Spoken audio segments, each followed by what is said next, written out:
আমি এখন রয়েছি কৃষ্ণনগরে, আর কৃষ্ণনগরে আপনাদের প্রথমেই দেখাই রবীন্দ্রনাথ ঠাকুরকে। আর তার পাশাপাশি এই যে বিশাল জলাশয়টা দেখছেন, এটার ইতিহাস কি জানেন? আমার সঙ্গে রয়েছে সৌম্যব্রত দাশগুপ্ত। সৌম্যব্রত, রবীন্দ্রনাথের সেই বিখ্যাত কবিতার লাইনটা কি ছিল? অঞ্জনা নদী তীরে চন্দনী গায়ে, পোড়ো মন্দিরখানি গঞ্জের বায়ে, জীর্ণ ফাটল ধরা এক কোণে তারি, অন্ধ নিয়েছে বাসা কুঞ্জবিহারী।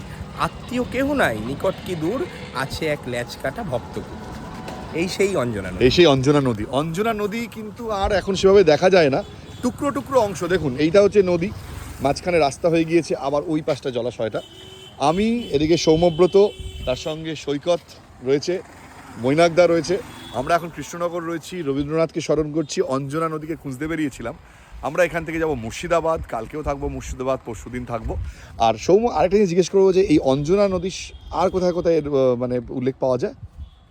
সহজ পাঠের দ্বিতীয় খণ্ডে রবীন্দ্রনাথ তো এই কবিতাটা লিখেই ছিলেন। হ্যাঁ। এছাড়াও তার এক গায়ে কবিতা, আমরা দুজন একটি গায়ে থাকি, সেই আমাদের একটি মাত্র সুখ, তাদের গাছে গায়ে যে দোয়েল পাখি, তাহার গানে আমার নাচে বুক, তাদের দুটি পালন করা ভেড়া চড়ে বেড়ায় মোদের বট মূলে, যদি ভাঙে আমার ক্ষেতের বেড়া, কোলের পরে নি তাহারে তুলে।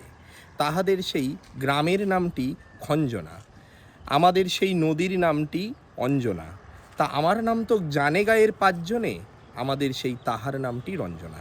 এই সেখানেও রবীন্দ্রনাথ এই অঞ্জনা নদীর কথা উল্লেখ করেছেন। আর বিভূতিভূষণ বন্দ্যোপাধ্যায়ের বিখ্যাত উপন্যাস আদর্শ হিন্দু হোটেল, তার যিনি প্রধান চরিত্র হাজারি ঠাকুর, তার ছোট্ট গ্রাম গাংনি, সেটি ছিল এই অঞ্জনা নদীর তীরে। এরকম অনেক ইতিহাস বাংলার আনাচে কানাচে লুকিয়ে রয়েছে। আমরা অনেকেই জানি, আমরা অনেকেই জানি না, শুধু খোঁজার অপেক্ষা রয়েছে। আমরা সবাই সেই খুঁজে বেরি, সৈকত, নিয়োগী, সৌম্যব্রত দাশগুপ্ত, আমরা সবাই চেষ্টা করছি যতটা ইতিহাস বাংলার আপনাদের সামনে তুলে ধরার। সো দেখতে থাকবেন এই ধরনের রিলসগুলো, আরও অনেক কিছু নিয়ে আপনাদের সাথে আসবো মুর্শিদাবাদ থেকে, কৃষ্ণনগর থেকে।